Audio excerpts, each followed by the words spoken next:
तो बातों में ऐसी शक्ति रखते हैं गोविंद गुप्ता जी, बहुत बहुत स्वागत है आपका। नमस्कार त्रिपाठी जी, प्रणाम। आज जिस मंच पे मुझे कविता पाठ करने का अवसर मिल रहा है, सबसे पहले मैं प्रेरणा जी को धन्यवाद दूंगा। उन्होंने काफी इंतजार कराया। मैं मोहम्मदी से यहाँ तक आया चल के 400 किलोमीटर, सिर्फ इसलिए कि आप सबसे भेंट हो। क्या बात है, क्या बात है, आपके प्रेम को सुना। और इस भेंट में यहाँ पर 80% ऐसे लोग बैठे हुए हैं जिन्होंने मेरे संचालन में कहीं न कहीं पे कविताएं पढ़ी। तो आप सबको धन्यवाद देना चाहूंगा कि इतनी सुंदर सी कविताएं आप सब लोगों ने यहाँ पे प्रस्तुत की, और साथ ही साथ प्रेम पे बहुत सी बातें।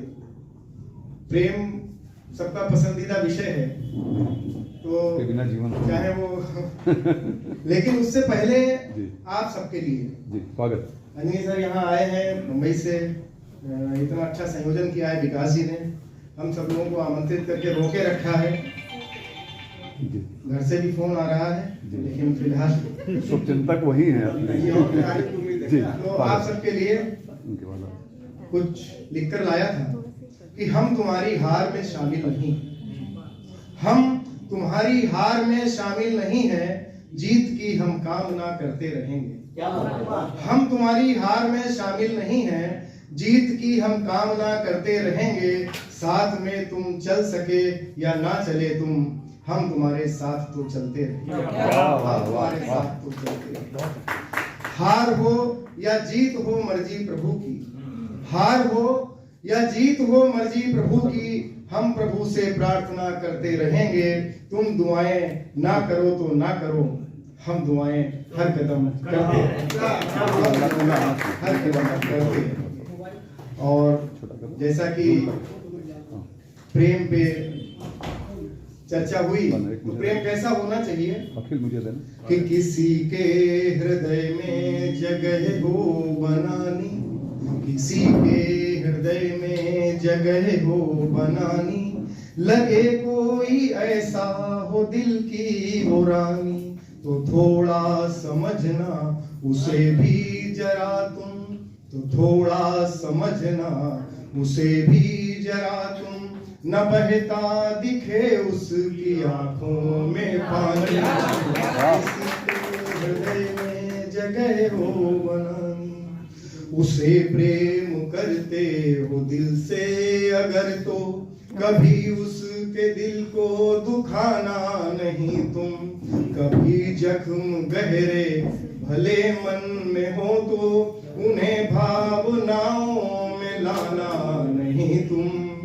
कभी तो हृदय से हृदय दो मिलेंगे, तभी तो लिखेगी तुम्हारी कहानी, किसी के हृदय में जगह हो बनानी। दिलों के मिलन की न सीमा है कोई, न कोई है बंधन, न रेखा है कोई, लगे जब कभी प्रेम होने लगा है, मिलन के लिए आत्मा हो जो रोई, तो समझो हुआ प्रेम सच्चा तुम्हें है। यही सोच कर आंख में आए पानी, किसी के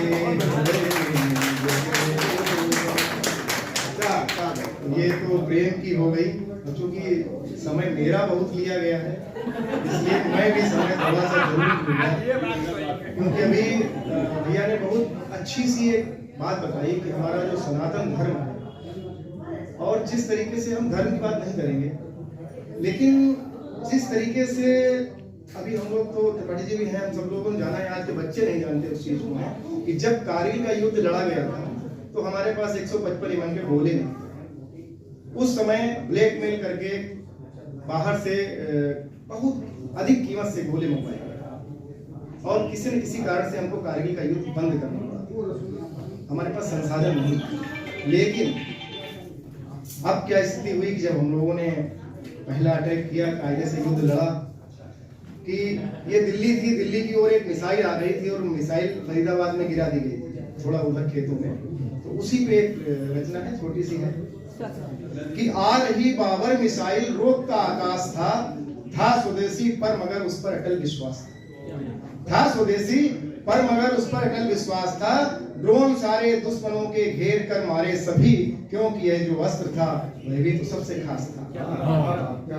कांपता ब्रह्मोस से था, पाक सदमे में पड़ा था, विनाशक दृश्य वो विध्वंस पर ही था अड़ा, और जितने उसके बेस थे उन पर गिरा ब्रह्मोस, जब गिर पड़ा था पाक चरणों में जो अब तक था।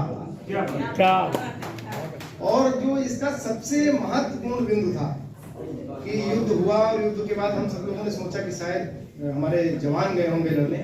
हमारी यहाँ पे सीमा गंगा जी बैठी हुई हैं, उनके भी हस्बैंड बीएसएफ में है, और हमारी अनुराधा जी बैठी हुई हैं, उनके भी तो सेना के जो लोग हैं जानते हैं कि उन्होंने भी अपनी बेटियों को वहां पे भर्ती किया। जब प्रेस कॉन्फ्रेंस हुई तो क्या हुआ कि बेटियों ने तब किया उद्घोष अपनी जीत का, और देश की कर वंदना और मार्च से उस प्रीत का, तब हुआ जयकार माता भारती की जय सुनो, था यही सिंदूर का प्रतिकार सबसे ही परम, और बस सुनाई दे रहा था गीत वंदे मातरम।